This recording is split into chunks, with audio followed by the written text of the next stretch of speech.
Twitch is the largest of the streaming services, video streaming services, mostly because they center mostly on gaming. For the most part, the term service is you have to be streaming a game or something game related in order to use it. Unlike Ustream, you can do whatever you want. So YouTube's gone and acquired them. Now, YouTube was very late to the game when it came to live streaming, which was weird, being that YouTube was the first to have streaming video, but not live streaming. So about a year and a half ago, they started offering like a beta to select YouTube partners and people that were on the big channels like Machinima and Maker players, that you could use this, you can utilize this. I didn't have it from the start. Then only, I think, the past year or so, 6 months, they started to give it to more and more people. I think now it's even like almost everyone can use it, that you can stream live to YouTube as you can anywhere else. But I think why YouTube has done this is because they automatically get this service that's already built up. Like Twitch streams all like the League of Legends stuff. They stream like live all the PAX Prime and PAX East events. They do all the fighting tournaments. So that's stuff that YouTube, not that to their detriment, they never got their hands in that bowl before, and now they're automatically in business.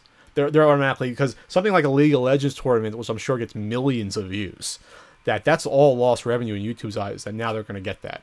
Right. So instead of putting the work in themselves and possibly not being successful, they just bought it outright.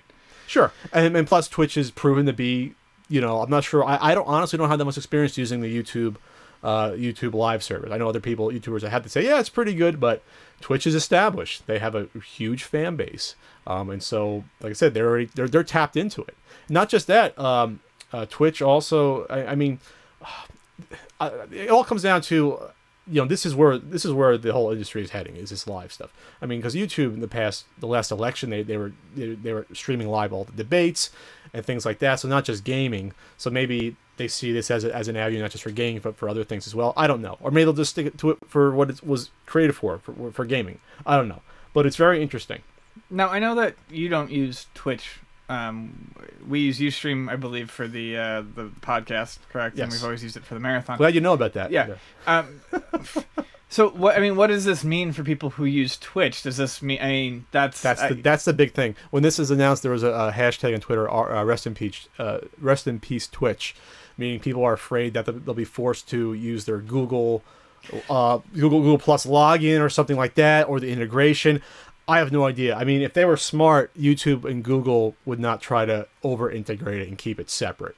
If they were smart, but I mean, the only thing I've seen from Google, really is over-integration of everything. So I guess that's my question, and because I don't use Twitch, I haven't followed up on it, but that's going to make a lot of people unhappy. Yeah, they probably should keep it separate, but I just see it all falling under one umbrella eventually. Their live streaming did not work, so now this is their solution to it, and they're gonna.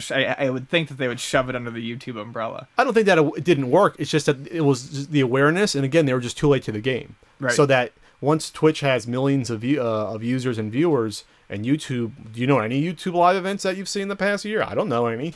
No, I think I saw someone, I won't say by name because I'm not certain, but I think a mutual friend of ours was saying that they were going to try to stream something on YouTube a couple months ago, and I think that's the only time I'd ever heard of it. But in terms of the big events, they had that guy that did the that suborbital free fall, where he jumped. That was the big thing I've heard. But other than that, they don't have the big gaming tournaments. They don't have any of these conventions. Well, here's the thing, Twitch has. I knew about the suborbital thing. I did not know it was on YouTube. That's the thing. See? Yeah. They don't have the NES marathons. So, I just don't like Twitch's interface. That's personally why I haven't used it. Plus, Ustream's been very good to us, giving us more resources for the marathon. So, probably the Ustream will continue to be the official NES marathon streaming service. Of course, now that we've actually figured out how to do it properly via the podcast, we won't have buffering issues going forward on. You know what I mean? We finally figured out after like 4 years how to do it properly. Right. But no, it's very interesting. Looking at this Mashable article concerning it, just about, they bring up esports, obviously. League of Legends. Here we go. There was 32 million viewers of the championship in Los Angeles in October. Yee. That's the revenue from that. For Google right there, just alone, that would help pay for I don't know how much it's going to be, but that's a chunk right there.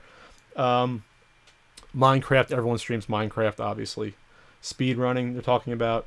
So Yeah.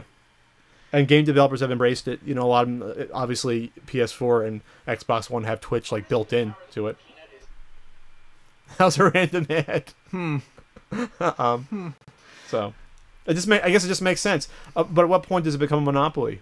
You know, where like a company like Ustream that's been around just the same amount of time as Justin TV, which is what Twitch is. Right. Do they now have an unfair advantage over a service like that? I mean, there's also what's the third big one? I even forget the name of the third big streaming service that used to be the third big streaming service. You know, what happens to them? Do they fall off? Do we have to be forced to go to Twitch now and not use Ustream anymore? I don't know. Well, if Twitch keeps itself as, I mean, if the requirements for Twitch are that you're streaming a game, then places like Ustream might not. Sure. Might not feel it as much as you think. If, like I said, if those regulations are still left in place.